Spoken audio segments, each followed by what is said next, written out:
Bienvenidos a Mujer de Libros, la voz que le da vida al alma de los libros.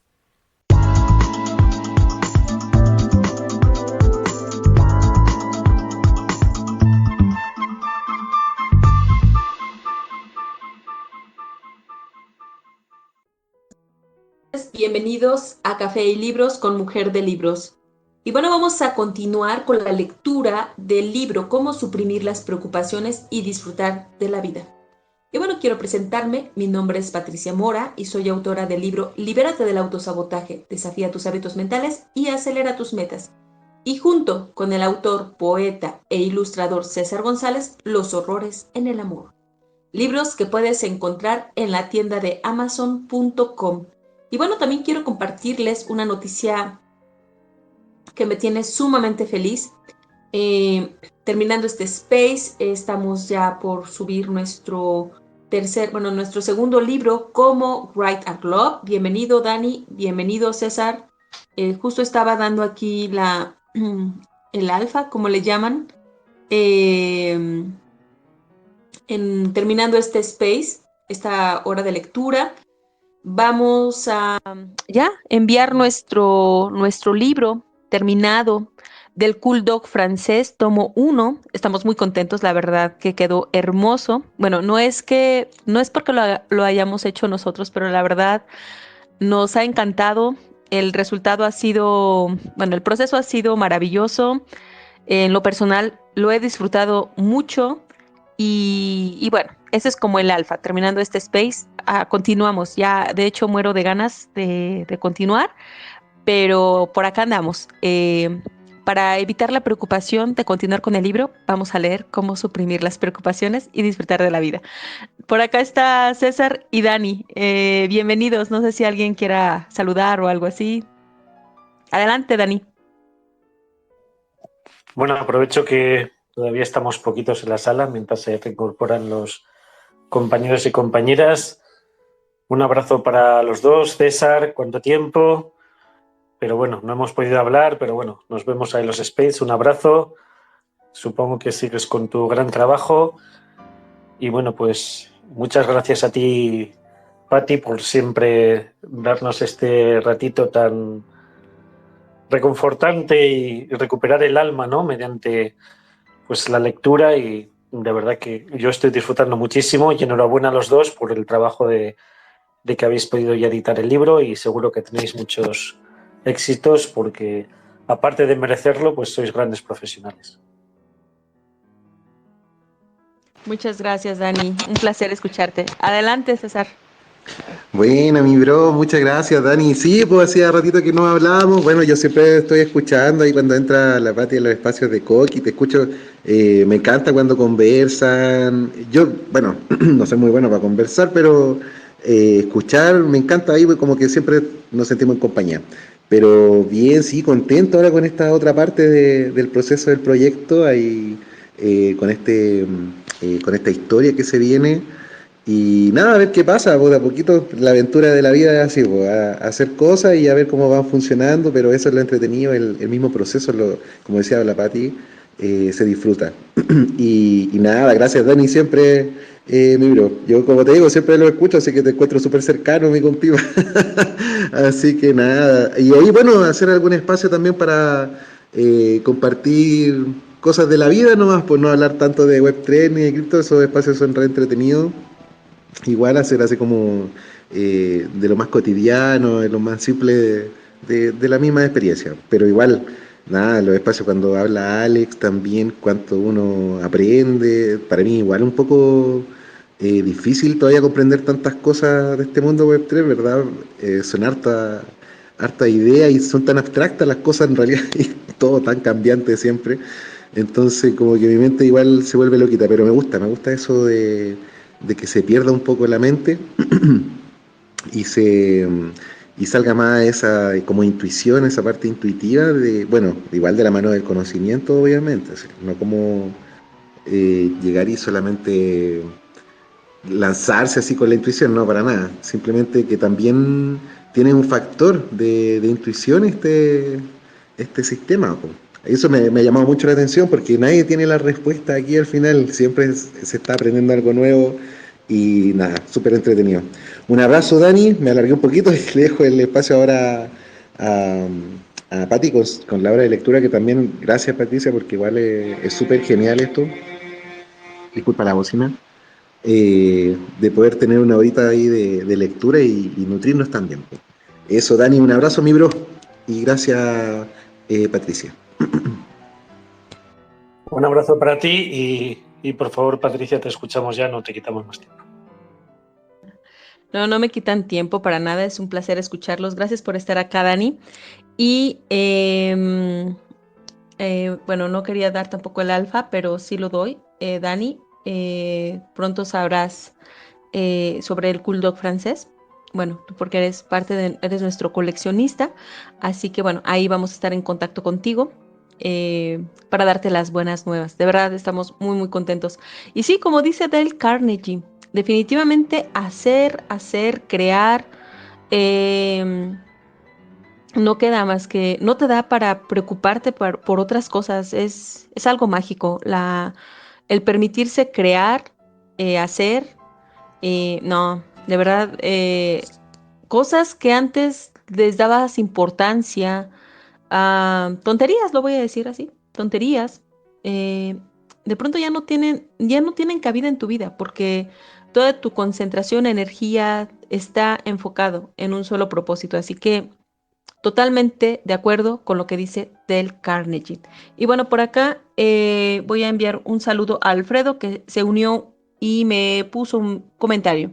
Una disculpa, hoy no voy a poder escuchar la lectura. La escucho más tarde. No te preocupes, Alfredo.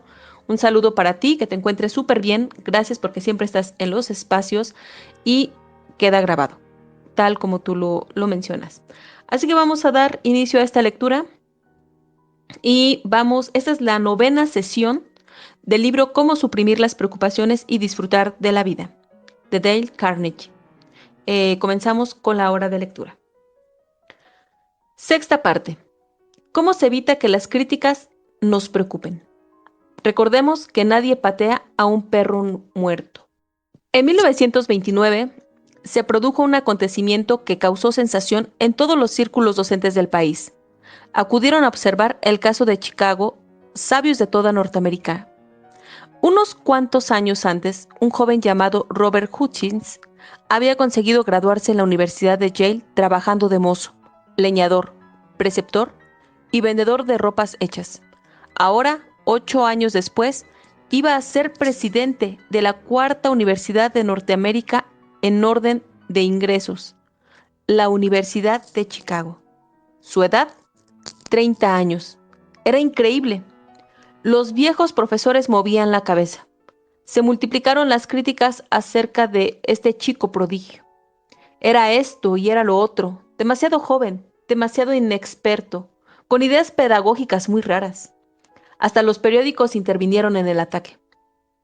El día en que fue proclamado presidente Robert Maynard Hutchins, un amigo dijo a su padre: "Me he escandalizado esta mañana al leer el artículo editorial en que se atacaba a tu hijo". Y el viejo Hutchins contestó: "Sí, es un ataque duro, pero recuerde que nadie patea a un perro muerto". Sí, y cuanto más importante es el perro, con más satisfacción se lo patea.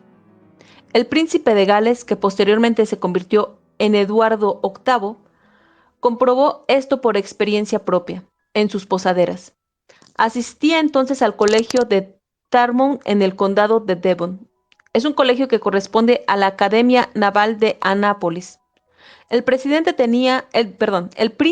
tenía 14 años. Un día, uno de los oficiales lo encontró llorando y le preguntó qué le pasaba. Se negó a decirlo al principio, pero finalmente admitió la verdad. Los cadetes lo habían pateado. El comodoro del colegio congregó a los muchachos y les explicó que el príncipe no se había quejado, pero que deseaba saber por qué el príncipe había sido castigado.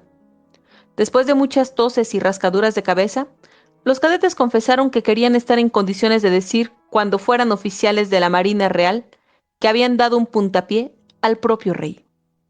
Por tanto, Cuando uno es golpeado y criticado, recordemos que se debe muchas veces a que ello procura al atacante una sensación de importancia. Significa frecuentemente que uno está haciendo algo que merece la atención. Muchas personas obtienen una clase de satisfacción feroz al denunciar a quienes están por encima de ellas o han sido más afortunadas. Por ejemplo, mientras escribía este título, recibí la carta de una mujer que atacaba al general William Booth, fundador del Ejército de Salvación. Yo había dedicado muchas alabanzas al general Booth en un programa de radio. Entonces, la mujer me escribió diciendo que el general Booth había robado 8 millones de dólares del dinero que se había recaudado para los pobres. La acusación era desde luego absurda, pero esta mujer no buscaba la verdad, buscaba la mezquina satisfacción de hacer daño a quien estaba por encima de ella. Eché la fea carta al cesto de los papeles y di gracias a Dios de que una mujer así no fuera mi esposa. La carta no me decía nada acerca del general Booth, pero me decía mucho acerca de su autora. Schopenhauer había dicho hace años: el vulgo disfruta muchísimo con los defectos y las locuras de los grandes hombres. Es difícil pensar que un presidente de Yale puede ser un hombre vulgar. Sin embargo, un expresidente de Yale, Timothy Tyng, disfrutó al parecer muchísimo atacando a un candidato a la presidencia de los Estados Unidos. El presidente de Yale advirtió que si este hombre era elegido presidente, podríamos ver a nuestras esposas e hijas víctimas de la prostitución legal, fríamente deshonradas, alevosamente degradadas, convertidas en las proscritas de la delicadeza y la virtud, y en la abominación de Dios y de los hombres. Parece una increpación de Hitler, ¿no es así? Pero no lo era. Era un ataque contra Thomas Jefferson. ¿Qué? ¿Thomas Jefferson? Seguramente no el inmortal Thomas Jefferson, el autor de la Declaración de Independencia, el santo patrón de la democracia, ¿verdad? Pues sí, ese era el acusado, el mismo. ¿Qué norteamericano creen ustedes que fue acusado de hipócrita, impostor y poco mejor que un asesino? Una caricatura de diario lo presentaba en la guillotina, con la cuchilla a punto de caer sobre su cabeza. La multitud lo increpaba y silbaban en las calles. ¿Quién era él? George Washington. Pero esto ocurrió hace mucho tiempo. Tal vez haya mejorado desde entonces la naturaleza humana. Veamos. Tomemos el caso del almirante Perry, el explorador que emocionó al mundo al alcanzar el Polo Norte en trineos tirados por perros el 6 de abril de 1909. Era una meta por la que habían luchado y muerto los valientes durante siglos. El mismo Perry estuvo a punto de morir de hambre y de frío. 8 dedos de los pies se le helaron de tal modo que debieron amputárselos. Lo abrumaron también tanto los contratiempos que temió volverse loco. Sus superiores de Washington ardían de celos. Perry estaba acumulando renombre y aclamaciones. Entonces lo acusaron de haber recaudado dinero para expediciones científicas y de haberse dedicado después a pasearse y haraganear en el Ártico. Y tal vez lo creían, porque es casi imposible no creer lo que se quiere creer. Su decisión de humillar y cerrar el paso a Perry era tan violenta que solo una orden directa del presidente McKinley permitió a Perry continuar su carrera en el Ártico. ¿Hubiera sido atacado Perry si hubiese tenido un puesto de oficina en el Departamento de Marina de Washington? No, claro que no. No hubiera tenido la importancia necesaria para provocar celos. El general Grant tuvo una experiencia todavía peor que la del almirante Perry. En 1862, el general Grant obtuvo la primera gran victoria decisiva para las fuerzas del norte. Una victoria que fue lograda en una tarde. Una victoria que hizo de Grant un ídolo nacional de la noche a la mañana. Una victoria que tuvo enormes repercusiones hasta en la lejana Europa. Una victoria que lanzó las campanas a las orillas del Mississippi. Sin embargo, 6 semanas después de obtenida esta victoria, Grant, el héroe del norte, fue arrestado y separado de su ejército. Tuvo que dejar el mando humillado y abrumado. ¿Por qué el general U.S. Grant fue detenido en plena carrera triunfal? En gran parte porque había provocado los celos y las envidias de sus arrogantes superiores. Si nos sentimos inclinados a preocuparnos por las críticas, he aquí la regla número 1. Recordemos que las críticas injustas son frecuentemente elogios disfrazados. Recordemos que nadie patea a un perro muerto. 2. Hagamos esto y la crítica no podrá afectarnos. En una ocasión entrevisté al mayor general Schmidl-Buder, el viejo ojo que barrena, el diablo infernal del viejo Buder. ¿Lo recuerdan?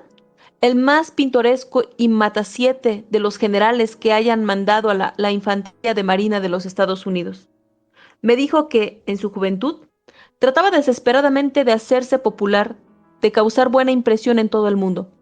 En aquellos días, la más ligera crítica le escocía, pero confesó que 30 años en la infantería de marina le habían endurecido el pellejo. Me dijo, he sido saherido e insultado. He sido acusado del chacal, de serpiente y de mofeta. He sido maldecido por los técnicos. Me han adjudicado todas las combinaciones posibles de los epítetos más brutales que tiene la lengua inglesa. ¿Molestarme? Bah.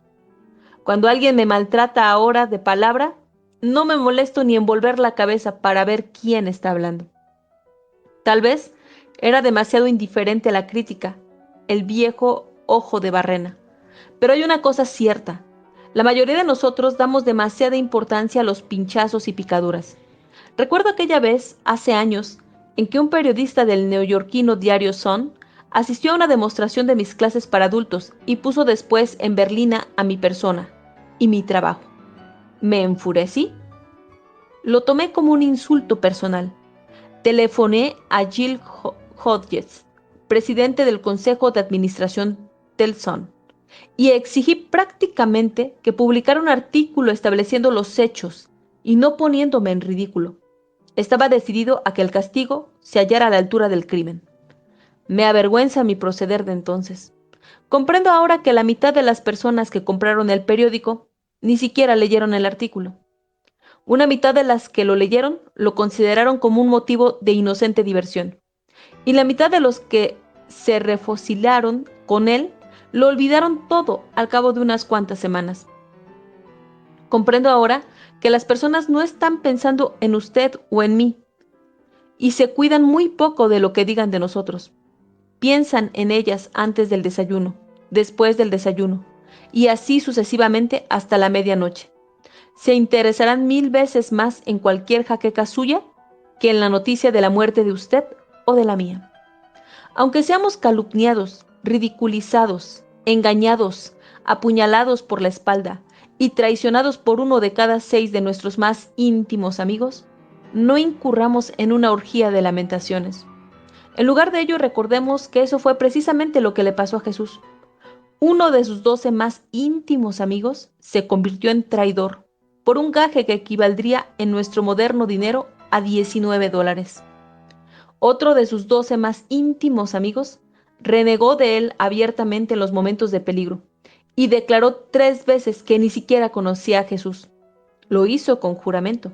1 de cada 6. Esto es lo que le sucedió a Jesús. ¿Por qué debemos esperar una proporción mejor? Descubrí hace años que aunque no podía impedir que se me criticara injustamente, podía hacer algo infinitamente más importante. Podía decidir que las críticas injustas me molestaran o no. Seamos claros acerca de esto. No estoy propugnando que se pase por alto toda crítica. Lejos de eso, estoy hablando únicamente de pasar por alto las críticas injustas. En una ocasión pregunté a Eleanor Roosevelt cómo se comportaba ante esta clase de críticas. Alá sabe cuánta sufría. Probablemente ha tenido más fervorosos amigos y más violentos enemigos que cualquier otra mujer que haya pasado por la Casa Blanca. Me dijo que en su juventud era casi tremendamente tímida y se asustaba de lo que la gente decía. Tenía tanto miedo a la crítica que pidió un día a su tía, la hermana de Theodore Roosevelt, algún consejo. Habló así: Tía Pei, quiero hacer esto y esto, pero temo que me critiquen.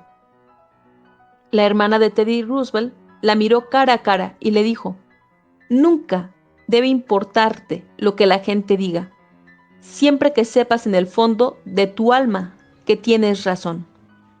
Eleanor me dijo que este consejo fue su peñón de Gibraltar. Años después, cuando estuvo en la Casa Blanca. Me dijo que el único modo de escapar a toda crítica es ser como una figura de porcelana de 3D y permanecer en un anaquel. Haga lo que entienda que es justo, porque lo criticarán. De todos modos, será condenado si lo hace y condenado si no lo hace. Tal es su consejo. Cuando el extinto Matthew C. Brush era presidente de la American International Corporation, le pregunté si era sensible a las críticas. Me contestó así. Sí, era muy sensible en otros tiempos.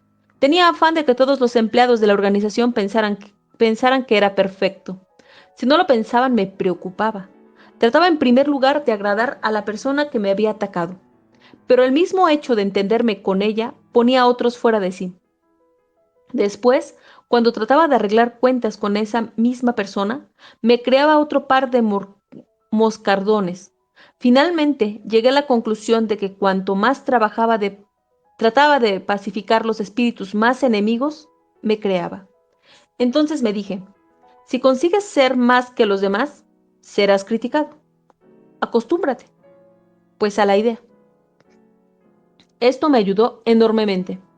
Desde entonces me fijé la norma de obrar como mejor sabía y podía, y a continuación, abrir el viejo paraguas y dejar que la lluvia de críticas cayera sobre él y no sobre mí. Dimes Taylor hizo algo más. Dejó que la lluvia de críticas cayera sobre él, y se rió de la mojadura en público. Cuando exponía sus comentarios durante el intermedio de los conciertos por radio de las tardes dominicales de la Orquesta Filarmónica Sinfónica de New York, una mujer le escribió una carta llamándole mentiroso, traidor, víbora y tonto. El señor Taylor dice en su libro Of Men and Music, de hombres y música, tengo la sospecha de que esa mujer no encontró interesante mi charla. En sus comentarios de la semana siguiente, el señor Taylor leyó la carta a los millones de oyentes y recibió pocos días después otra de la misma señora en la que ésta expresaba su no cambiada opinión de que yo era un mentiroso, un traidor, una víbora y un tonto. Es imposible dejar de admirar a quien soporta así las críticas. Son admirables su serenidad, su calma inconmovible y su sentido del humor. Cuando Charles Schwab hablaba a los estudiantes de Princeton, confesó que una de las más importantes lecciones que había aprendido se la había enseñado un viejo alemán que trabajaba en sus talleres siderúrgicos. Este viejo alemán se vio envuelto en una discusión sobre la guerra con otros operarios y acabó siendo arrojado al río. El señor Schwab dijo, cuando llegó el hombre a mi despacho, todo mojado y manchado de barro, le pregunté qué había dicho a los compañeros que lo habían arrojado al río, y él me contestó, me reí nomás. El señor Schwab declaró que había adoptado como lema las palabras del viejo alemán, reír no más. Este lema es especialmente bueno cuando se es víctima de críticas injustas. Uno puede replicar al hombre que contesta, pero cabe decir al que ríe no más. Lincoln pudo haberse derrumbado bajo la tensión de la guerra civil, si no hubiese comprendido la locura que era tratar de responder a los anatemas vitriólicos que lanzaban en contra de él. Su descripción de cómo trataba a sus críticos ha llegado a ser una joya literaria. Su texto clásico.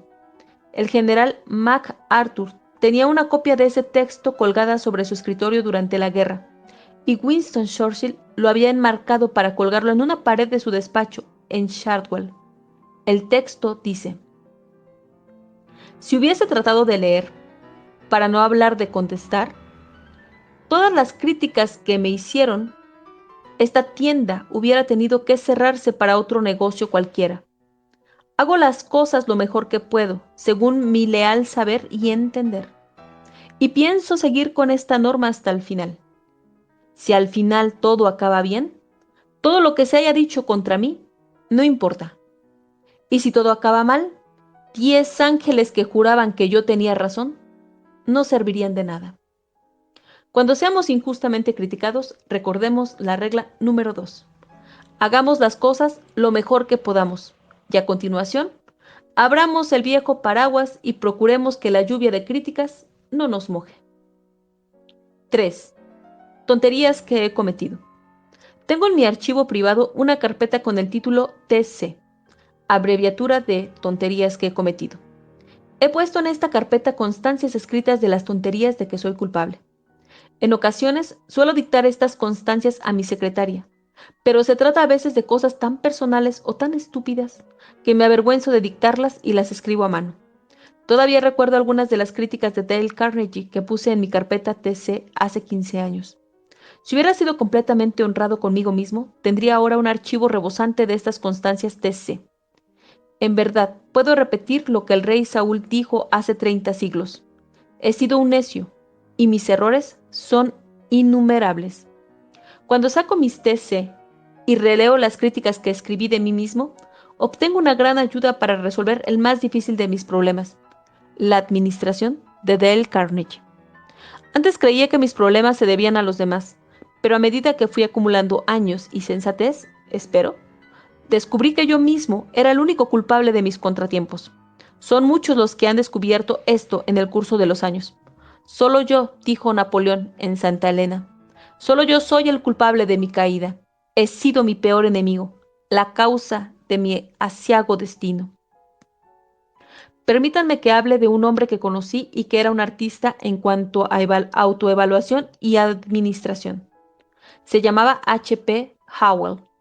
Cuando la noticia de su muerte repentina en el bar del Hotel Embajador de New York fue difundida a todo el país el 31 de julio de 1944, Wall Street quedó impresionada, porque se trataba de una de las grandes figuras del mundo financiero norteamericano.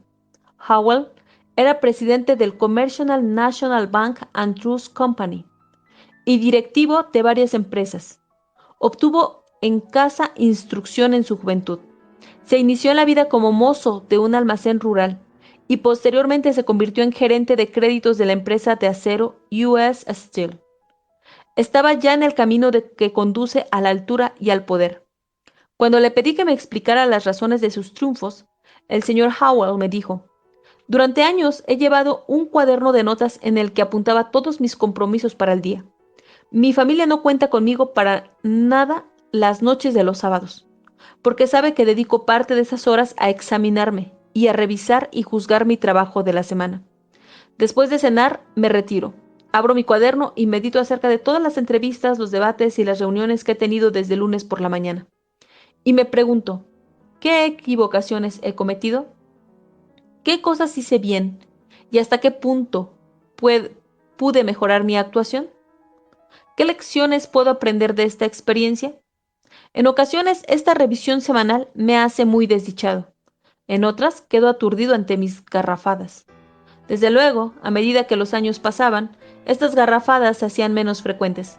Este sistema de analizarme continuado año tras año ha hecho por mí más que cualquier otra cosa que haya intentado. Cabe que H.P. Howell recogiera esta idea de Benjamin Franklin. Pero Franklin no esperaba la noche del sábado. Se sometía a revisión todas las noches. Descubrió que tenía 13 grandes defectos. He aquí 3 de ellos. Perdía tiempo. Se ocupaba de pequeñeces y discutía y contradecía a otras personas. El juicioso Benjamin Franklin comprendió que si no eliminaba estas desventajas, no llegaría muy lejos. Entonces batalló con una de sus deficiencias todos los días de una semana y mantuvo un registro de los progresos realizados en esta lucha. A la semana siguiente tomó otro de sus malos hábitos. Se puso los guantes y en cuanto sonó el gong, se colocó en su rincón de combate. Franklin mantuvo esta batalla con sus defectos sin un respiro durante 2 largos años. No es extraño que se convirtiera en uno de los hombres más amados e influyentes que esta nación haya producido. Herbert Hubbard dijo: todo hombre es un perfecto estúpido, 5 minutos por día cuando menos. La sabiduría consiste en no pasarse de ese límite. El hombre chiquitín se enfurece ante la menor crítica, pero el juicioso procura aprender de los que los censuran, reprochan y disputan la cera. Walt Whitman lo dijo de este modo: ¿habéis aprendido únicamente de los que os han admirado? ¿Han sido cariñosos con vosotros y han estado a vuestro lado? ¿No habéis aprendido mucho de los que os han rechazado, de los que han luchado con vosotros y de los que os han disputado la acera? En lugar de esperar a que nuestros enemigos nos critiquen o critiquen nuestro trabajo, adelantémonos a ellos. Seamos nosotros nuestros más severos críticos. Tratemos de poner remedio a todas nuestras debilidades antes de que nuestros enemigos tengan ocasión de decir una palabra. Esto es lo que hizo Charles Darwin. En realidad, pasó 15 años criticándose. Bien, lo sucedido es esto. Cuando Darwin completó el manuscrito de su libro inmortal, El origen de las especies, comprendió que la publicación de su revolucionario concepto de la creación chocaría con los mundos intelectual y religioso. En consecuencia, se convirtió en su propio crítico y pasó otros 15 años verificando sus datos, poniendo en tela de juicio sus razonamientos y considerando críticamente sus conclusiones. Supongamos que alguien dijera de usted que es un estúpido. ¿Qué haría usted? ¿Se enfadaría? ¿Se indignaría? He aquí lo que hizo Lincoln.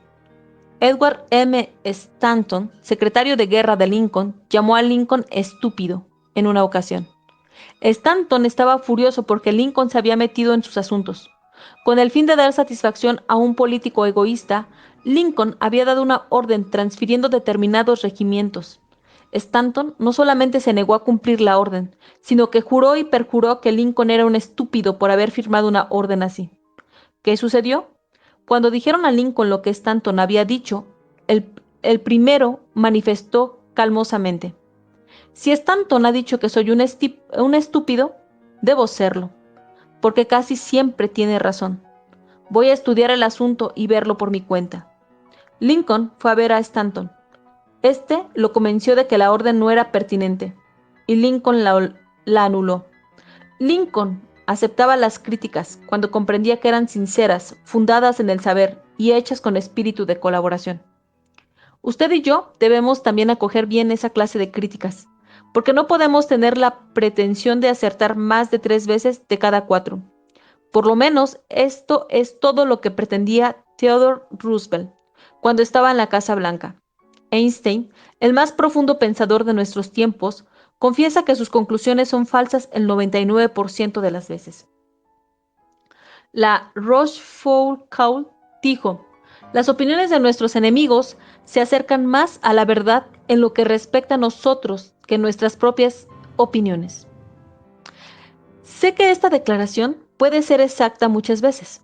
Sin embargo, cuando alguien comienza a criticarme, si no me vigilo, me pongo inmediata y automáticamente a la defensiva, incluso antes de tener la menor idea de lo que mi crítico va a decir. Me enfado conmigo mismo cada vez que procedo así.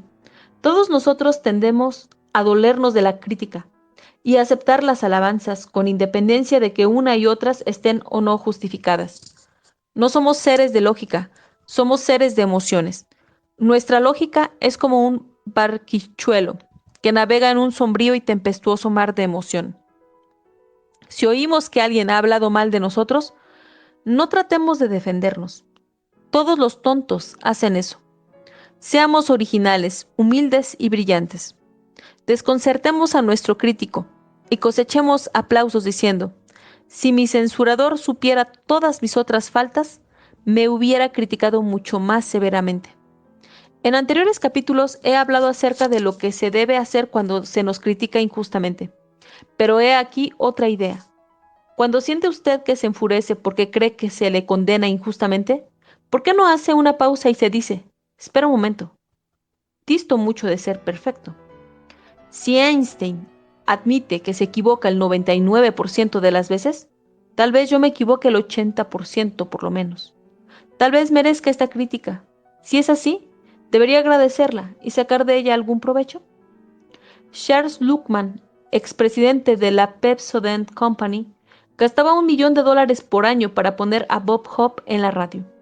No se fijaba en las cartas que elogiaban el programa, pero insistía en ver las que contenían críticas. Sabía que podía aprender algo en ellas. La Ford Company tenía tanto afán en averiguar en qué andaban mal en su administración y su funcionamiento, que efectuó una encuesta entre sus empleados a los que invitó a que criticaran a su propia empresa. conozco a un vendedor de jabón que llegaba a solicitar críticas. Cuando comenzó a trabajar para Colgate, los pedidos venían lentamente. Temió perder el puesto. Como sabía que no había nada malo ni en el jabón ni en el precio, se dijo que la falla estaba en él mismo. Cuando fracasaba en una venta, daba frecuentemente la vuelta a la manzana preguntándose dónde estaba la causa de lo sucedido. ¿Había sido demasiado vago? ¿Le había faltado entusiasmo? En ocasiones volvía junto al comerciante y decía: no he vuelto con el propósito de tratar de venderle jabón. He vuelto en busca de su consejo y su crítica. ¿Quiere decirme qué hice de mal cuando intenté venderle jabón hace unos minutos? Usted tiene más experiencia y ha prosperado más que yo. Le ruego que analice críticamente el caso. Sea franco. No disimule sus juicios. Esta actitud le conquistó muchos amigos y valiosísimos consejos. ¿Qué suponen ustedes que le sucedió? Llegó a ser presidente de la Colgate-Palmolive Pet Soap Company, los mayores fabricantes del jabón del mundo. Se llaman E.H. Little. Se necesitan grandes hombres para hacer lo que hicieron H.P. Howell, Ben Franklin y E.H. Little. Y ahora, como nadie está mirando, ¿por qué no se mira usted en el espejo y se pregunta si pertenece a esta clase de personas? Para que las críticas no nos preocupen, he aquí la regla número 3. Llevemos un registro de las tonterías que hemos hecho y critiquémonos nosotros mismos. Como no es posible que pretendamos ser perfectos, hagamos lo que hacía E.H. Little. Pidamos una crítica imparcial, útil y constructiva. En síntesis, ¿cómo se evita que las críticas nos preocupen? Regla número 1. La crítica injusta es frecuentemente un cumplido disfrazado. Significa muchas veces que hemos provocado celos y envidias. Recordemos que nadie patea a un perro muerto. Regla número 2. Hagamos las cosas lo mejor que podamos. Después abramos el viejo paraguas y procuremos que la lluvia de críticas no nos moje. Regla número 3. Llevemos un registro de las tonterías que hemos hecho y critiquémonos nosotros mismos, ya que no podemos ser perfectos. Hagamos lo que E.H. Little hacía: pedir una crítica imparcial, útil y constructiva. Séptima parte. 6 maneras de impedir la fatiga y la preocupación y de conservar la energía y el ánimo. 1. ¿Cómo añadir una hora diaria a nuestra vida activa? ¿Por qué escribo un capítulo sobre la manera de impedir la fatiga en un libro sobre la manera de impedir la preocupación? Es sencillo. La fatiga produce frecuentemente preocupación, o por lo menos hace a uno accesible a la preocupación. Cualquier estudiante de medicina nos dirá que la fatiga disminuye la resistencia física al resfrío común y a cientos de otras enfermedades, y cualquier psiquiatra nos dirá que la fatiga también disminuye nuestra resistencia a las emociones de la preocupación y del miedo. Por tanto, impedir la fatiga tiende a impedir la preocupación. Dije tiende a impedir la preocupación. Es decirlo muy blandamente. El doctor Edmund Jacobson va más allá. El doctor Jacobson ha escrito 2 libros sobre el descanso. Descanso progresivo y Usted debe descansar. Como director del Laboratorio de Fisiología Clínica de la Universidad de Chicago, ha dedicado varios años al estudio de la utilización del descanso como método de práctica médica. Declara que cualquier estado nervioso o emocional desaparece en presencia de un completo descanso. Es otro modo de decir que uno no puede continuar preocupándose si descansa. Para impedir la fatiga y la preocupación, pues, la primera regla es descansar a menudo. Descansar antes de cansarse. ¿Por qué esto tiene tanta importancia? Porque la fatiga se acumula con asombrosa rapidez. El ejército de los Estados Unidos ha descubierto por medio de pruebas repetidas que hasta los jóvenes, hombres endurecidos por años de adiestramiento militar, pueden marchar mejor y resistir más tiempo si se desprenden de su equipo y descansan 10 minutos cada hora. Tal es la razón de que las fuerzas del ejército hagan precisamente esto. El corazón suyo es tan galano como el ejército de los Estados Unidos.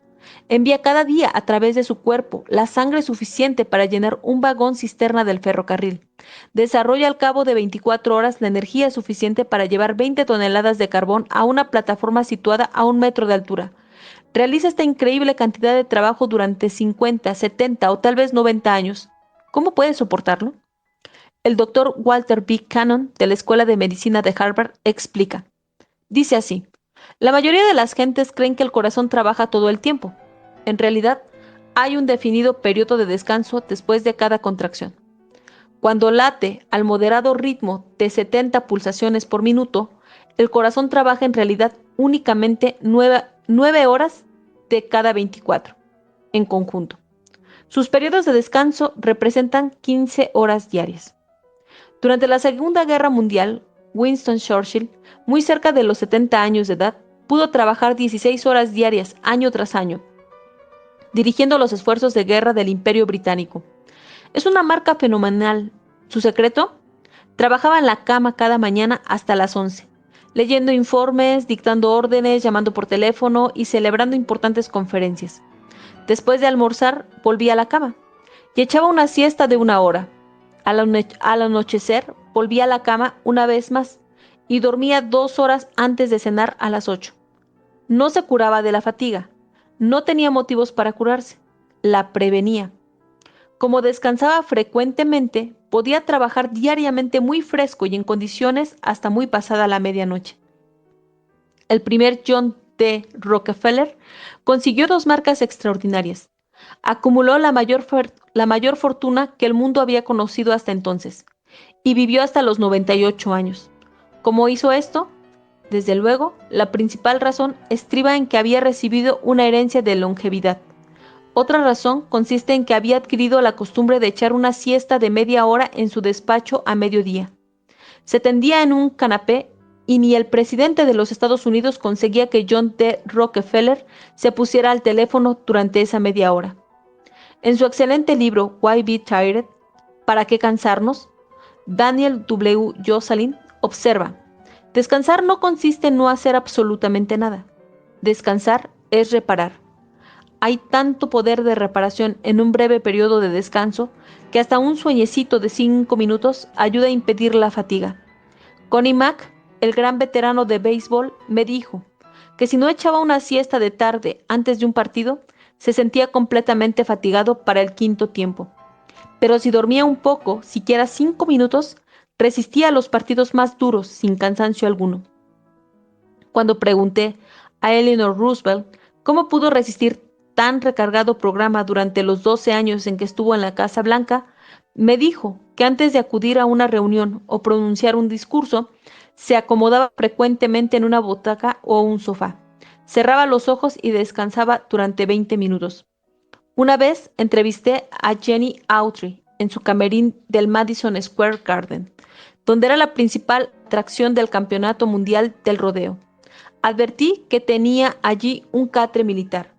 Y Jenny Autry me dijo, me tiendo ahí todas las tardes y echo una siesta de 1 hora entre 2 representaciones. Cuando hago películas en Hollywood, descanso frecuentemente en una butaca y echo 2 o 3 sueñecitos de 10 minutos cada día. Me animan extraordinariamente. Edison atribuía su enorme energía y resistencia a su costumbre de dormir cada vez que sentía la necesidad de hacerlo. Entrevisté a Henry Ford poco antes de que cumpliera los 80 años de edad. Quedé sorprendido de verlo de tan buen aspecto. Le pregunté cuál era su secreto y me dijo, nunca estoy de pie cuando puedo estar sentado y nunca estoy sentado cuando puedo estar acostado. Horace Mann, el padre de la educación moderna, hacía lo mismo. Cuando llegó a cierta edad, cuando era presidente del Antioch College, solía conversar con sus alumnos tendido en un canapé. Persuadí a un director de películas de Hollywood para que probara una técnica análoga. Me confesó que obraba milagros. Me refiero a Jack Sherlock, quien fue uno de los principales directores de la Metro-Goldwyn-Mayer. Cuando me vino a ver hace unos cuantos años, era jefe del departamento de películas cortas de la MGM. Agotado, lo había probado todo, tónicos, medicinas, vitaminas. Nada le sirvió de gran cosa. Le propuse que tomara una vacación cada día. ¿Cómo? Acostándose en su despacho y descansando mientras conversaba con sus escritores. Cuando lo vi 2 años después, me dijo, ha sucedido un milagro. Tal es lo que dicen mis propios médicos. Solía estar sentado en mi silla, tenso y tieso, mientras discutía ideas acerca de nuestras películas cortas. Ahora me tiendo en mi despacho durante esas conferencias. Me siento mejor de lo que me he sentido en estos últimos 20 años. Trabajo 2 horas más al día y es rara la vez que me canso. ¿Cómo puede aplicarse a usted todo esto? Si es usted un taquígrafo, no puede echar siestas en la oficina como lo hacían Edison y Sam Baldwin. Y si usted es un contable, no puede tenderse en un canapé mientras discute un informe financiero con su jefe. Pero si usted vive en una pequeña localidad y vuelve a su casa para almorzar, puede muy bien echar un sueñecito de 10 minutos después del almuerzo. Esto es lo que el general George C. Marshall solía hacer. Se sentía tan atareado dirigiendo el ejército de los Estados Unidos durante la guerra que tenía que descansar a mediodía. Si ha pasado de los 50 años y se cree demasiado atareado para hacer esto, compre inmediatamente todos los seguros de vida que pueda comprar. Los entierros cuestan mucho y sobrevienen bruscamente en estos tiempos, y cabe que la mujercita quiera cobrar el dinero del seguro y casarse con un hombre más joven. Si no puede usted echar una siesta a mediodía, trate por lo menos de acostarse durante 1 hora antes de la cena. Es más barato que un whisky y a la larga 5.67 veces más eficaz. Si puede dormir 1 hora a las 5, las 6 o las 7 de la tarde, podrá añadir 1 hora a su vida activa. ¿Por qué? ¿Cómo? ¿Por qué 1 hora de siesta antes de la cena más 6 horas de sueño durante la noche, un total de 7 horas, le hará mejor que 8 horas de sueño ininterrumpido? Un trabajador manual puede realizar más trabajo si dedica más tiempo al descanso. Frederick Taylor lo demostró mientras trabajaba como técnico de administrador científica en la empresa Bethlehem Steel Corporation. Observó que los obreros estaban cargando aproximadamente unas 12 toneladas y media de hierro en lingotes por cabeza en los vagones y que llevaban agotados al mediodía.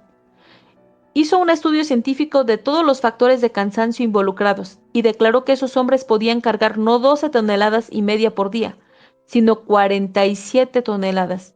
Calculó que podían realizar 4 veces más trabajo que el que realizaban y no quedar agotados, pero tenía que probarlo. Taylor eligió a un señor Schmidt y le pidió que trabajara conforme a las indicaciones de un reloj. El hombre que estaba con un reloj junto a Schmidt daba las instrucciones. Tome ese lingote y camine. Ahora siéntese y descanse. Ahora camine, ahora descanse. ¿Qué sucedió? Schmidt cargó 47 toneladas de lingotes de hierro por día, mientras sus compañeros cargaron solamente 12 toneladas y media. Y Schmidt no abandonó prácticamente nunca ese ritmo durante los 3 años en que Frederick Taylor estuvo en la Bethlehem. Pudo hacer esto porque descansaba antes de cansarse. Cada hora trabajaba aproximadamente 24 minutos y descansaba 36. Descansaba más de lo que trabajaba y, sin embargo, realizaba 4 veces más trabajo que los demás. ¿Es eso un mero rumor? No. Usted mismo puede leer la constancia del hecho en las páginas 41, 60 y 60, de la 41 a la 62 de Principles of a Scientific Management, Principios de Administración Científica de Frederick Winslow Taylor. Permítame que lo repita. Haga lo que hace el ejército y tome frecuentes descansos. Haga lo que hace el corazón y descanse antes de cansarse. Añadirá así 1 hora diaria a su vida activa. 2. ¿Qué es lo que nos cansa y qué podemos hacer al respecto? He aquí un hecho asombroso e importante. El trabajo mental no puede cansar por sí solo. Parece absurdo, pero hace unos cuantos años los científicos trataron de averiguar hasta cuándo el cerebro humano puede trabajar sin llegar a una disminución de la capacidad de trabajo. La definición científica de la fatiga, para asombro de esos científicos, se vio que la sangre que pasa a través del cerebro no muestra fatiga alguna cuando está en actividad. Si se toma la sangre de las venas de un trabajador manual que está trabajando, se la encuentra llena de toxinas de fatiga y de otros productos del cansancio. Pero si se toma una gota de sangre del cerebro de Albert Einstein, no se observará toxina de fatiga alguna al término de la jornada. En lo que se refiere al cerebro, puede trabajar tan bien y tan ágilmente al cabo de 8 o 10 horas de esfuerzo como al comienzo. El cerebro es incansable. Entonces, ¿qué es lo que nos cansa? Los psiquiatras declaran que la mayor parte de nuestra fatiga proviene de nuestras actitudes mentales y emocionales. Uno de los más distinguidos psiquiatras de Inglaterra, J. A. Hatfield, en su libro The Psychology of Power, la psicología del poder, dice que la mayor parte de la fatiga que padecemos es de origen mental. En realidad, el agotamiento de origen puramente físico es raro. Uno de los más distinguidos psiquiatras norteamericanos, el Dr. A. Brill, va más allá. Declara: el 100% de la fatiga del trabajador sedentario en buena salud es debido a factores psicológicos, entendiendo por tales los factores emocionales. ¿Qué clase de factores emocionales cansan al trabajador sedentario a quien trabaja sentado? ¿La alegría? ¿La satisfacción? No, nunca. El aburrimiento, el resentimiento, la sensación de que no se aprecia el trabajo de uno, la sensación de inutilidad, la prisa, la ansiedad, la preocupación. Tales son los factores emocionales que agotan al trabajador sedentario, que lo exponen a resfríos, que reducen su producción y que lo devuelven a casa con jaqueca. Si nos cansamos porque nuestras emociones producen tensiones nerviosas en el cuerpo. La Metropolitan Life Insurance Company señala esto en un folleto sobre la fatiga. Esta gran compañía de seguros de vida declara: el trabajo duro rara vez causa por sí mismo una fatiga que no pueda ser curada con un buen sueño o descanso. La preocupación, las tensiones y las perturbaciones emocionales son tres de las principales causas de la fatiga. Es frecuente que sean las culpables en los casos en que la causa aparente es el trabajo físico o mental. Recordemos que un músculo tenso es un músculo que trabaja. Es preciso serenarse. Ahorremos energía para los deberes de importancia.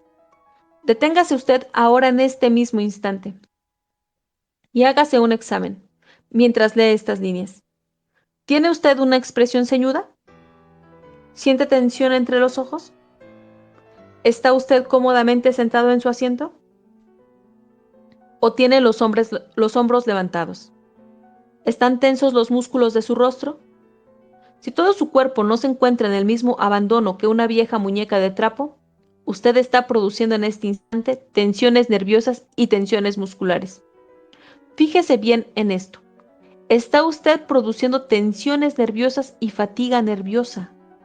¿Por qué producimos estas tensiones innecesarias al realizar un trabajo mental? Daniel W. Jocelyn dice: encuentro que el principal obstáculo es la casi universal creencia de que el trabajo duro requiere una sensación de esfuerzo para que sea bien hecho. Tal es la razón de que nos pongamos ceñudos cuando nos concentramos, de que levantemos los hombros. Pedimos a nuestros músculos que realicen los movimientos del esfuerzo, lo que nada ayuda al trabajo del cerebro. He aquí una asombrosa y trágica verdad. Millones de personas que no pensarían jamás en malgastar un centavo, andan malgastando y despilfarrando su energía con la inconsciencia de 7 marineros borrachos en Singapur. ¿Cuál es la solución para esta fatiga nerviosa? Descanso, descanso, descanso. Aprendamos a descansar mientras realizamos nuestro trabajo. Fácil, ¿no? Usted tendrá probablemente que cambiar las costumbres de toda una vida, pero el esfuerzo vale la pena, porque puede revolucionar su existencia. En su ensayo sobre el Evangelio del Descanso, William James dice: la hipertensión, las sacudidas, el jaleo y la intensidad y la angustia de la expresión de los norteamericanos son malos hábitos, ni más ni menos. La tensión es un hábito. Descansar es un hábito. Y cabe reformar los malos hábitos y formar los buenos. ¿Cómo se descansa? ¿Se comienza con el espíritu o se comienza con los nervios? Ni con uno ni con otros. Se comienza a descansar siempre con los músculos. Hagamos una prueba, para que se vea cómo se hace. Supongamos que comenzamos con los ojos. Lea este párrafo, y cuando haya llegado al final, eche la cabeza hacia atrás. Cierre los ojos y dígale silenciosamente: basta, basta ya. Basta de tensión, basta de ceño, Basta, basta ya. Aflójense. Repita esto una y otra vez lentamente durante 1 minuto. ¿No ha observado usted que al cabo de unos segundos los músculos de los ojos comenzaron a obedecer? ¿No sintió usted como si una mano hubiera barrido la tensión? Bien, por increíble que parezca, usted ha revelado en un solo minuto toda la clave del arte de descansar. Usted puede hacer lo mismo con la mandíbula, los músculos del rostro, el cuello, los hombros y todo el cuerpo. Pero el órgano más importante es el ojo. El doctor Edmund Jacobson, de la Universidad de Chicago, ha llegado a decir que si usted es capaz de procurar descanso completo a los músculos de los ojos, podrá también olvidarse de todas sus zozobras. La razón de que los ojos sean tan importantes para aliviar la tensión nerviosa es que queman 1/4 parte de todas las energías nerviosas consumidas por el cuerpo. Tal es también, por otra parte, el motivo de que muchas personas con una visión perfecta sufran de cansancio en los ojos. Es que tienen sus ojos en tensión.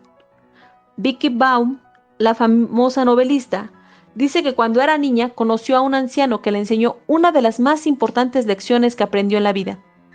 Vicky Baum se cayó, se hizo heridas en las rodillas y se lastimó una muñeca. El viejo la recogió. Había sido un payaso de circo. Y mientras limpiaba a la niña, dijo: la razón de que te hayas hecho daño es que no sabes descansar. Tienes que parecerte a un calcetín. Ser tan blanda y flexible como un calcetín viejo.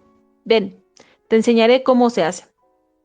Y aquel anciano enseñó a Vicky Baum y los otros niños cómo se caía y cómo se daban saltos mortales y siempre insistía: pensad que sois un calcetín viejo y para esto hay que descansar. Cabe descansar a ratos perdidos, cualquiera que sea el lugar donde uno se encuentre, pero no hay que hacer esfuerzos para descansar. El descanso es la ausencia de toda tensión y de todo esfuerzo. Hay que pensar en descansar. Comencemos pensando en el descanso de los músculos de nuestros ojos y nuestra cara, diciendo una y otra vez: dejad esto, dejadlo, dejadlo, y descansad. Hay que sentir cómo la energía huye de nuestros músculos faciales para refugiarse en el centro del cuerpo. Piense que está tan libre de tensiones como una criatura. Esto es lo que solía hacer la Galli Curci. La gran soprano Helen Jepson me dijo que solía ver a la Galli Curci antes de una representación sentada en una butaca, con todos los músculos relajados y con su mandíbula inferior tan caída que en realidad se hundía. Es una práctica excelente. Esto impedía a la cantante ponerse nerviosa antes de entrar en escena. Esto impedía el cansancio. He aquí 5 indicaciones que le ayudarán a usted a aprender cómo se descansa. 1. Descanse a ratos perdidos. Deje su cuerpo tan blando como un viejo calcetín. Yo tengo en mi mesa, mientras trabajo, un viejo calcetín de color castaño, como recuerdo de lo blando que debería estar. Si no tiene un calcetín, puede utilizar al gato. ¿Ha tomado usted en sus manos a un gatito que estuviera tomando el sol? Los 2 extremos de su cuerpo se comban con un periódico mojado. Hasta los yogis de la India dicen que si se quiere ser maestro en el arte del descanso, hay que observar al gato. Yo nunca he visto un gato cansado, un gato con desarreglos nerviosos, o un gato que sufra de insomnio, preocupación o úlceras de estómago. 2. Trabaje en la medida de lo posible en posiciones cómodas. Recuerde que las tensiones del cuerpo producen dolores en hombros y espalda y fatiga nerviosa. 3. Obsérvese 4 o 5 veces por día y dígase: ¿estoy haciendo mi trabajo más duro de lo que realmente es? ¿Estoy utilizando músculos que nada tienen que ver con el trabajo que estoy haciendo? Esto le ayudará a formarse el hábito de descanso y, como dice el doctor David Harold Fink, entre los que mejor conocen la psicología, los hábitos están en la proporción de 2:1. 4. Examínese usted de nuevo al final de la jornada, preguntándose hasta qué punto estoy cansado. Si estoy cansado, no es a causa del trabajo mental que he realizado, sino a causa del modo en que lo he realizado. Daniel W. Jocelyn dice: mido mis realizaciones no por lo cansado que estoy al final de la jornada, sino por la medida en que no estoy cansado. Cuando me siento particularmente cansado al final de la jornada o con una irritabilidad que demuestra que mis nervios están cansados, sé de modo indubitable que ha sido un día ineficiente, tanto en cantidad como en calidad. Si todos los ejecutivos aprendieran esta misma lección, nuestro promedio de fallecimientos por enfermedades de hipertensión descendería de la noche a la mañana y dejaríamos de llenar nuestros sanatorios y manicomios con personas deshechas por la fatiga y preocupación. 3. ¿Cómo evitar la fatiga y mantenerse joven? Bueno, hasta aquí es la hora de lectura, pero no sé si alguien, no sé, bueno, si me indican un corazoncito, avanzamos un poquito más. Ok. Bueno, pues entonces hasta aquí dejamos la hora de lectura. Ah, bueno, por aquí sí. Felipe. Ok, Felipe Bautista dice que sí. Low dice que sí. Dani Jefe dice que sí. Bueno, ok, continuemos. Ok. 3. ¿Cómo evitar la fatiga y mantenerse joven? Un día del otoño último, mi ayudante voló a Boston para asistir a una sesión de una de las clases médicas más extraordinarias del mundo. ¿Médicas? Bien, sí. Esta clase se celebra una vez a la semana en el dispensario de Boston y los pacientes que asisten a ella son sometidos a exámenes regulares y completas antes de ser admitidos. Pero en realidad esta clase es una clínica psicológica, aunque su denominación oficial es clase de psicología aplicada. Anteriormente era clase de regulación del pensamiento, nombre propuesto por el primer miembro. La verdadera finalidad de la institución es tratar a las personas enfermas de preocupación, y muchos de esos pacientes son amas de casa emocionalmente turbadas. ¿Cómo se inició esta clase para enfermos de preocupación? Bien, en 1930 el doctor Joseph H. Pratt, quien por cierto había sido discípulo del Sir William Osler, observó que muchos de los pacientes externos que acudían al dispensario de Boston, no tenían aparentemente ninguna afección física, y sin embargo presentaban prácticamente todos los síntomas que la carne hereda. Las manos de una mujer estaban tan agarrotadas por la artritis que ya no servían para el menor trabajo. Otra mujer ofrecía todos los espantosos síntomas de un cáncer de estómago. Otras más tenían dolores de espalda, jaquecas, cansancio crónico o vagas molestias y afecciones. Sentían realmente todas estas cosas, pero los exámenes médicos más completos revelaban que estas mujeres estaban perfectamente en sentido físico. Muchos médicos a la antigua hubieran dicho que todo era mi imaginación, fantasía. Pero el doctor Pratt comprendió que era inútil decir a las pacientes que se fueran a casa y olvidaran todo aquello. Sabía que la mayoría de aquellas mujeres no querían estar enfermas. Si les hubiera sido fácil olvidarse de sus afecciones, lo habrían hecho sin necesidad de nadie. Entonces, ¿qué cabía hacer? Abrió esta clase en medio de las dudas de los médicos que lo rodeaban, y la clase ha obrado maravillas. En los 18 años transcurridos desde su inauguración, son miles los pacientes que han sido curados, asistiendo a ella. Algunos de los pacientes han acudido durante años con la misma religiosidad con que se va a la iglesia. Mi ayudante habló con una mujer que apenas había faltado a una sesión en 9 años. Esta mujer dijo que la primera vez que fue a la clínica estaba completamente convencida de que tenía un riñón flotante y alguna afección al corazón. Estaba tan preocupada y tensa que perdía a veces la vista y tenía accesos de ceguera. Sin embargo, hoy se muestra confiada, animosa y en excelente salud. Parecía no tener más de 40 años y tenía dormido en sus brazos a uno de sus nietos. Habló así. Solía preocuparme mucho por las cuestiones familiares. En ocasiones deseaba morirme, pero aprendí en la clínica lo inútil que es preocuparse. Aprendí a acabar con eso, y puedo decir honradamente que ahora mi vida es serena. La doctora Rose Hilferding, asesora médica de la clase, dijo que creía que el modo mejor de aliviar la preocupación era hablar de nuestros problemas con alguien en quien tengamos confianza. Seguidamente manifestó, llamamos a esto catarsis. Cuando los pacientes llegan aquí, pueden exponer sus problemas con todo detalle, hasta que consiguen expulsarlos de sus espíritus. Rumiar las preocupaciones y guardarlas para sí es algo que causa una gran tensión nerviosa. Tenemos que compartir nuestras preocupaciones. Tenemos que dar participación en nuestros problemas. Es preciso tener la sensación de que hay alguien en el mundo que desea escuchar, capaz de comprender. Mi ayudante presenció el gran alivio que obtuvo una mujer exponiendo sus preocupaciones. Tenía preocupaciones domésticas y cuando comenzó a hablar, parecía que iba a estallar. Después, gradualmente a medida que hablaba, se fue calmando. Al final de la entrevista estaba sonriente. ¿Había sido resuelto su problema? No, no era tan fácil. Lo que causó el cambio fue hablar a alguien, obtener un consejo y un poco de simpatía humana. Lo que produjo el cambio es el tremendo valor curativo que existe en las palabras. El psicoanálisis está basado en cierta medida en el poder curativo de las palabras. Desde los días de Freud, los psicoanalistas han sabido que un paciente puede encontrar alivio de sus ansiedades internas si se lo pone en condiciones de hablar, simplemente hablar. ¿Por qué es así? Tal vez porque al hablar obtenemos una mejor percepción de nuestros problemas, una mejor perspectiva. Nadie conoce la respuesta completa, pero todos sabemos que desembuchándolo, sacándolo de nuestro pecho, se obtiene un alivio casi inmediato.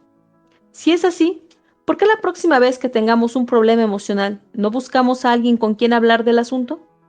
No quiero decir, desde luego, que debemos convertirnos en una plaga acudiendo con lamentos y quejas al primero que tengamos a nuestro alcance.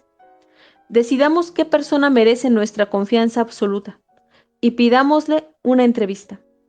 Puede ser un pariente, un médico, un abogado, un funcionario o un sacerdote. Después digamos a esta persona: quiero su consejo. Tengo un problema y quisiera que usted lo escuchara mientras lo expongo. En palabras. Quizá usted pueda aconsejarme, quizá posea usted puntos de vista que yo no pueda alcanzar. Pero aunque no sea así, usted me ayudará mucho con solo sentarse y escucharme. Exponer las cosas es, pues, una de las principales terapias utilizadas en la clase del dispensario de Boston. Pero he aquí algunas otras ideas que recogí en la misma clase. Son cosas que usted puede hacer en su hogar. 1. Lleve un cuaderno de notas o recortes con lecturas que inspiren. En este cuaderno usted puede incluir todos los poemas, oraciones breves o citas que le atraigan personalmente y le den ánimo. Después, cuando una tarde lluviosa le cause una presión profunda, tal vez encuentre en el cuaderno la receta para disipar la tristeza. Son muchos los pacientes del dispensario que han llevado cuadernos así durante años. Dicen que ha sido acicate espiritual para ellos. 2. No se fije excesivamente en las deficiencias de otros. Una mujer de la clase que se estaba convirtiendo en una esposa ceñuda, regañona y de rostro demacrado, debió responder a la pregunta: ¿qué haría usted si su marido muriese? Quedó tan escandalizada ante la idea de que inmediatamente se sentó y comenzó a exponer las buenas cualidades de su marido. La lista fue muy larga. ¿Por qué no hace usted lo mismo la próxima vez que sienta que se ha casado con un feroz tirano? Tal vez acabe convencida, después de enumerar tantas virtudes, de que su marido es un hombre de mérito. 3. Tome interés en los demás. Desarrolle un interés cordial y sano por las personas que comparten su vida. A una paciente que se sentía tan especial que no tenía ningún amigo, se le dijo que escribiera un relato acerca de la primera persona que encontrara. La buena señora comenzó en el ómnibus a preguntarse a qué clase de ambientes pertenecerían las personas que veía. Trató de imaginarse cómo era la vida de todas aquellas personas.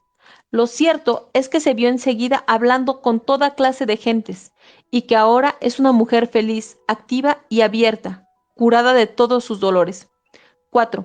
Haga un plan para el trabajo de mañana antes de acostarse esta noche. La clase encontró que muchas personas están agobiadas y aturdidas por los innumerables quehaceres y cosas que han de realizar. Nunca consiguen poner término a sus tareas. Se ven acosadas por el reloj. Para curar esta sensación de prisa y preocupación, se propuso que se trazara cada noche un plan para el día siguiente. ¿Qué sucedió?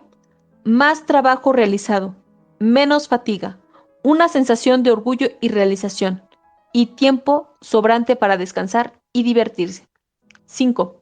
Finalmente, evite la tensión y la fatiga. Descanse, descanse. Nada aumentará tanto sus años como la tensión y la fatiga. Nada causará estragos en la frescura de su tez y en su aspecto.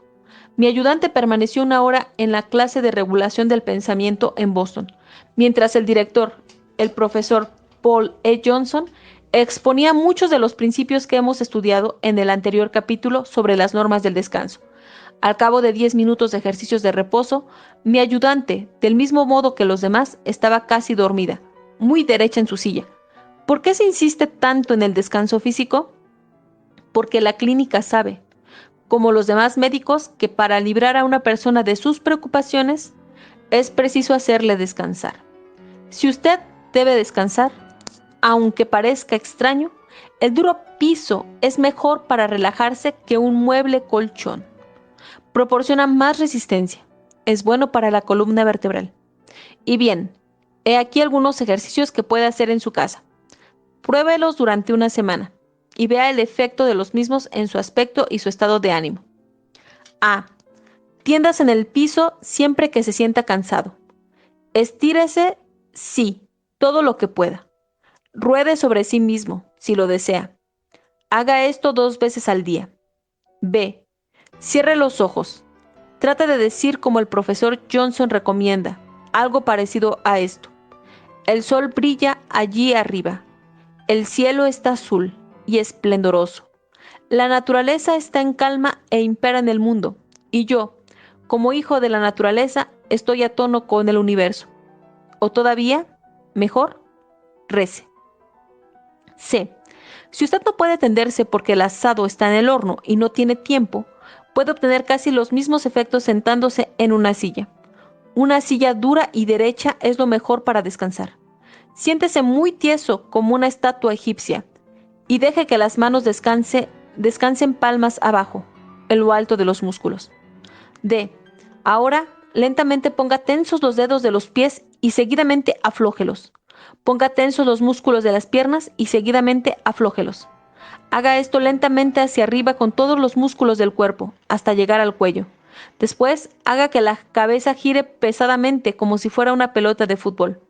Y diga en todo momento a sus músculos, como en el capítulo anterior: vamos, aflójense, aflójense. E.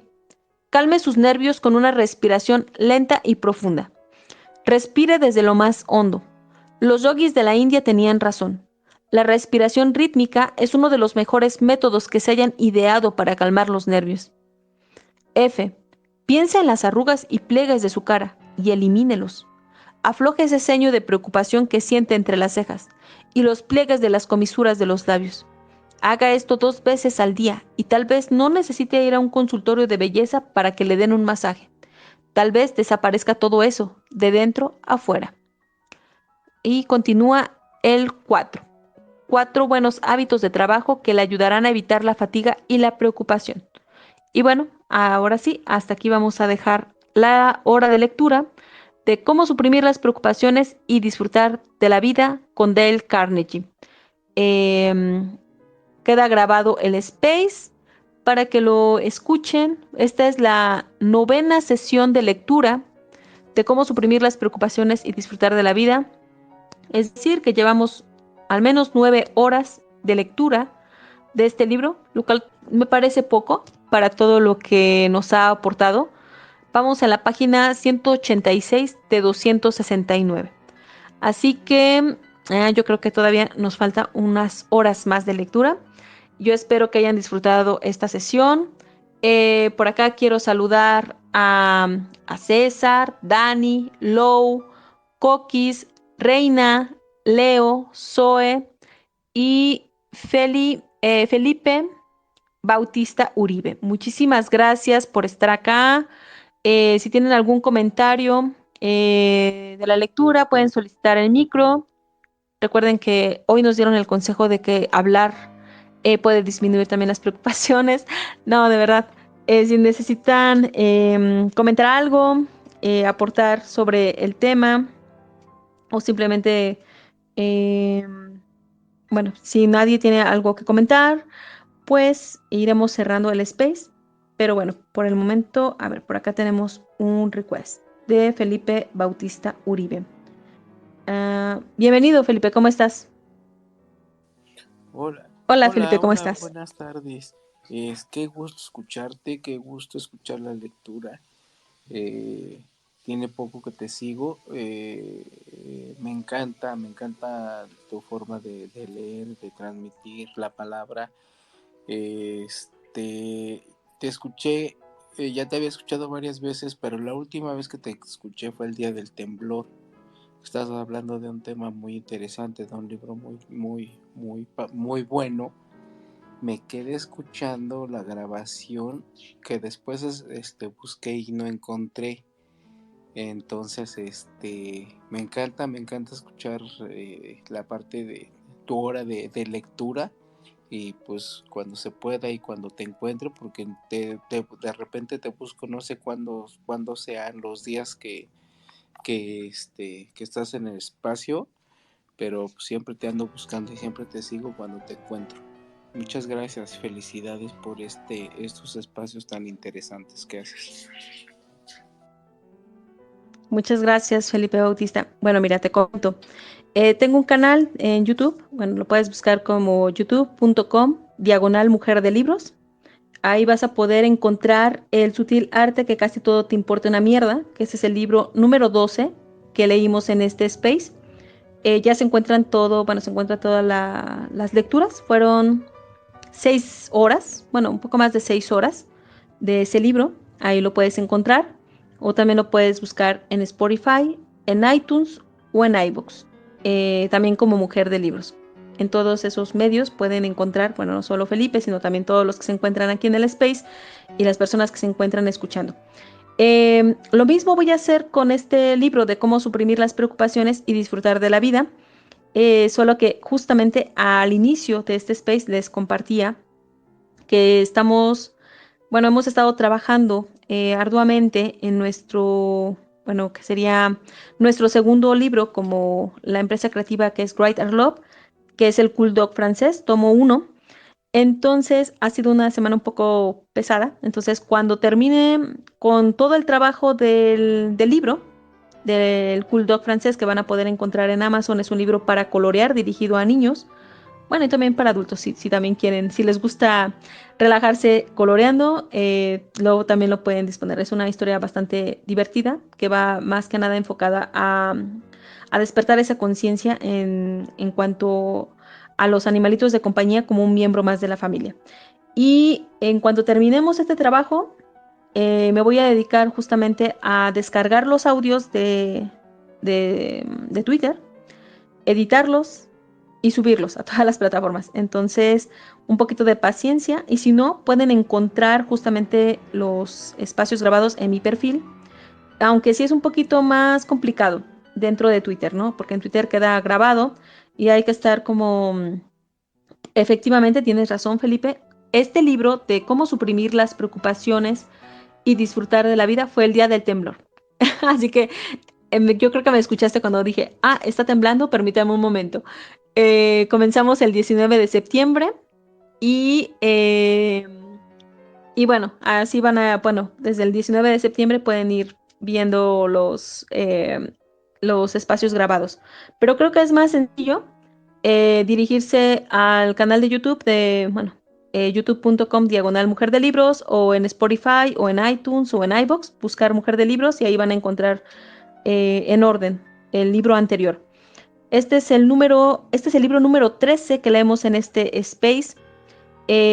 Comenzamos con 10 lecciones, las 10 lecciones de vida de Osho y después las emociones de Osho. Esos audios sí se van a quedar aquí en Twitter.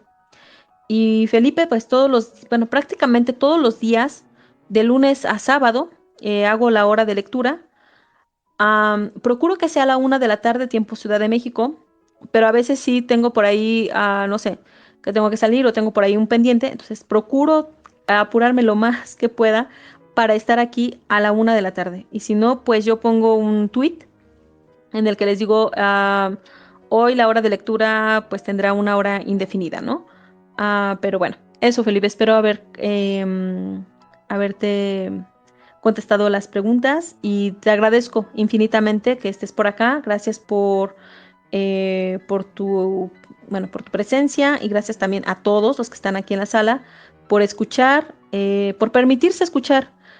Yo solo soy un medio. De hecho, pues les comparto mi hora de lectura del día, porque bueno, es mucho más cómodo, como siempre lo digo, pues leer mientras estás con tu cafecito y relajándote, ¿no? Tomándote unas pausas. pero me parece que es una buena manera de que nos demos cuenta de que podemos leer un libro. Por ejemplo, empezamos el 12 de agosto de este año, estamos a 28 de septiembre y este es el libro número 13 que llevamos en los espacios de una hora de lectura. Entonces, se puede avanzar mucho, pero pues todo es que uno desee, ¿verdad? Sumergirse en la lectura, que se vuelva un hábito positivo en nuestra vida, como lo es el descanso, como es evitar la fatiga, la preocupación, de lo que nos habla justamente este libro de Dale Carnegie. Bueno, muchas gracias, Felipe. Qué bueno, Marian, qué bueno que nos dices más o menos la hora que estás y los días. Yo estoy en un grupo en la noche que se llama Nocturnos y somos 180 personas las que estamos ahí, pero habemos muchas que nos gusta la cultura, la lectura, todo este tipo de cosas que haces. Y te quiero compartir, te voy a difundir la hora de la lectura para que todos los que estén ahí se puedan unir aquí un rato contigo. De repente en el día hacemos espacios de nocturnos a la hora a la mediodía o en la tarde, pero si hacemos si no hay espacio, te voy a difundir en el grupo para que mucha gente se una aquí a la hora de la lectura. De hecho, aquí veo ahí a 2 personas con las que he coincidido.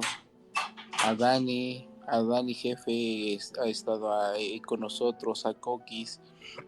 Entonces, mira, ya hay algunos que están en el espacio donde estoy, ya están aquí. Entonces te voy a difundir, te voy a promocionar con todos. Hoy que abramos espacio, voy a hablar de tu hora, de tu espacio, y espero que coincidamos y ya te estaré recomendando para que te sigan todos los que nos gustan los libros y hablar de cosas interesantes en la vida. Que tengas muy buen día. Muchas gracias, no sé Felipe. Cuál es tu nombre, te busco, pero nada más dice Mujer de Libros. Entonces, Pati. ¿Fati? Pati, un gusto. Así es. Okay. Perfecto. De hecho, hace ratito estaba aquí una chica, Fátima, también, que está en Nocturnos. Pero ya te digo, te difundiré en el grupo y esperemos que por aquí este espacio que debería de ser tan amplio en seguidores, veo que ahorita hay poquita gente, pero estas cosas, estos espacios interesantes hay que difundirlos. Ya lo estaré haciendo yo. Gracias por el espacio, Fati. No, gracias a ti, Felipe. Gracias por la recomendación. Y sí, efectivamente, por acá tenemos a Coquis, a Reina, a Dani. Sí, los conozco muy bien. Son amigos también. Compartimos otros space. Ay, y me da mucho gusto bueno, que Dani y que Coquis se encuentren en tu grupo. Por acá también está Leo, Lou y también está Zoe.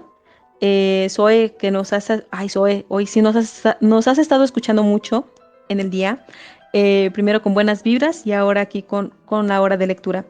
Sí, Felipe, muchísimas gracias por la difusión.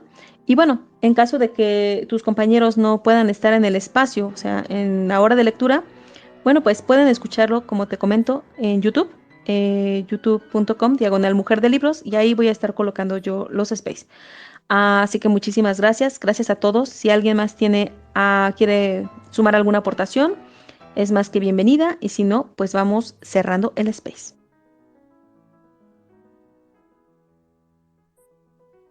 Ok, bueno, no tenemos ninguna solicitud más.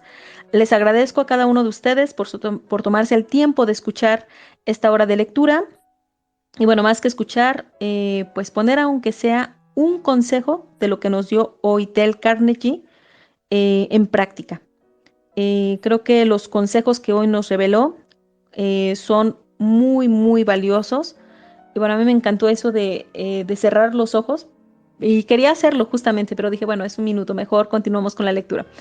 Así que muchísimas gracias, un abrazo a todos y no se olviden, mañana nos vemos por acá. Como les comento, procuro que sea a la 1 de la tarde, tiempo Ciudad de México, pero a veces no tengo, como digamos, esa posibilidad de llegar a tiempo, pero aviso y procuro siempre estar de este lado, de lunes a sábado. Y cualquier retraso o inconveniente lo coloco en el perfil. Muchísimas gracias a todos, César, Dani, Felipe, Lou, Coquis, Reina, Leo y Zoe. Que tengan una excelente tarde y felices lecturas. Nos vemos el día de mañana. Bye bye.